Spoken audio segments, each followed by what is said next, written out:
Cuando hablamos del Antiguo Egipto, pues podemos pensar en las pirámides, en los faraones, también en las momias, pero es que a continuación vamos a hablar de un hallazgo muy singular que ha tenido lugar en una excavación.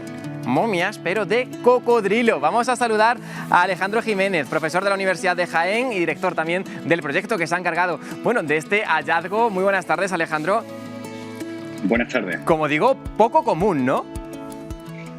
Pues sí, la verdad es que estábamos excavando una tumba de época faraónica y lo menos que nos esperábamos es que comenzasen a salir momias de cocodrilo.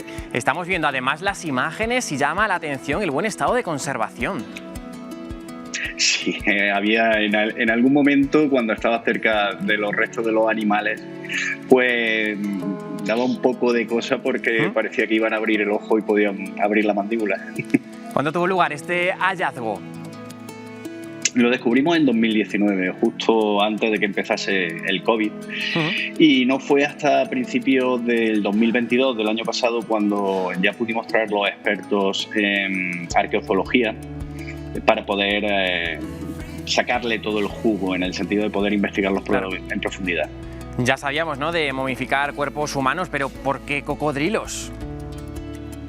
Bueno, básicamente los cocodrilos, a partir del primer milenio antes de Cristo, los cocodrilos y otros animales se convierten en intermediarios entre los seres humanos y las divinidades que aparecen representadas generalmente con una cabeza con forma de animal. Entonces, pues, si alguna persona deseaba pedirle algún favor a la divinidad, lo que hacía generalmente era utilizar la momia del animal que estaba bajo la protección directa de cierta divinidad, en este caso sería el dios Sobek, y utilizábamos la momia de un cocodrilo para congraciarse con la divinidad.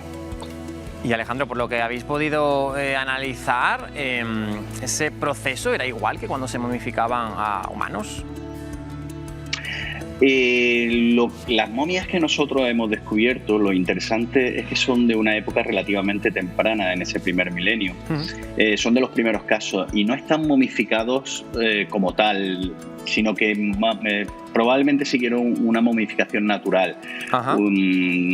Seguramente cogían al animal recién muerto, para eso lo dejaban seguramente deshidratarse bajo el sol durante ciertos días y luego lo enterraban en la arena del desierto para que se desecase. Con posterioridad, los ejemplos más típicos y más conocidos que existen han seguido un proceso de momificación similar al de los seres humanos, utilizando resinas, utilizando ungüentos, pero en nuestro caso simplemente fueron cubiertos por vendas, de las cuales quedaron muy pocas trazas porque se las comieron seguramente las termitas, y en algún caso también hay restos de esterillas. Curioso.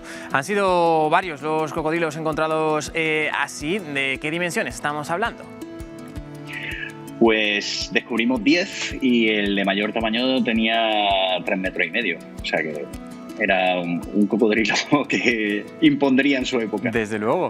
Llama también la atención, pues eso, que gracias al buen estado en el que estaban, lo que os encontráis es en los intestinos, ¿no?, de algunos.